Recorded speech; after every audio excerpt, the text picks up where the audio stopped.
So I was just doing some research into Imanaga today, and I didn't know that his nickname over in Japan is pitching philosopher. The philosopher, and now the professor. The professor. And so, and throws a low velocity forcing fastball, plays off of changeup, some off speed stuff. Got that wipeout splitter, supposedly. Hopefully that translates over well. I see him a little bit like a left handed Kyle Hendricks, missing bats instead of the ground ball kind of tendencies. And what was interesting, I saw an interview, or I was reading an interview with him, and he's talking about how he doesn't view himself as a complete player yet, and he doesn't think he ever will. He's hungry to learn. He's hungry to pick up new pitches and learn how to pitch in the big leagues. I expect a little roughness to start with, but I think his mindset's in the right place. He's already singing the song, and he's going to have some guys to learn from. I'm excited. I think he's going to fit in well. Is he a top end guy? I don't necessarily think so, but how many different guys on our roster have over the years have we said not top end guy, and then they go out and put out near Cy Young seasons? So, Jake, what do you think? Yeah, I think so. Going back to the Kodai Senga comparison, obviously it's an easy thing to look at because they played in the same league for their, the first halves or more of their careers. And just looking at the numbers, just the standard pitching stats, I don't want Cubs fans to think that Shota is going to be a Kodai Senga level of pitcher. He was not as good in the NPB. His ERA was about 0.3 lower. Still, I think I closed out the window, but I think it was 3.16.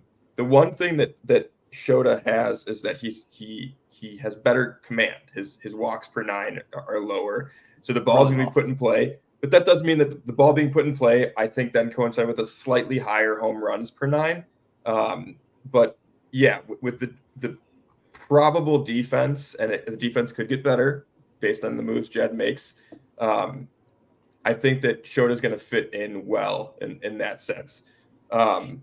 I think it's interesting too. We talk about his fastball, and I'm just looking up Justin Steele's fastball here really quick.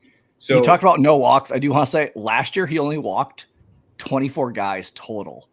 Yeah, the whole season. Yeah, that's nutty.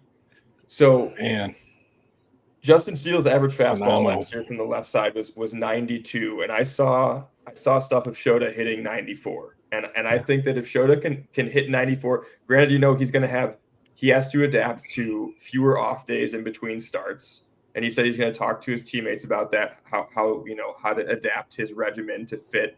Then the final thought that I'll give is, so my point there is that his average fastball velocity might dip a little bit lower. So as Kevin said, it might be a lower 90s fastball over the long term of the season, or the course of the season.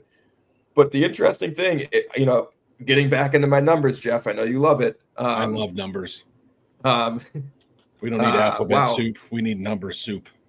Number soup. I'll talk to my people about it.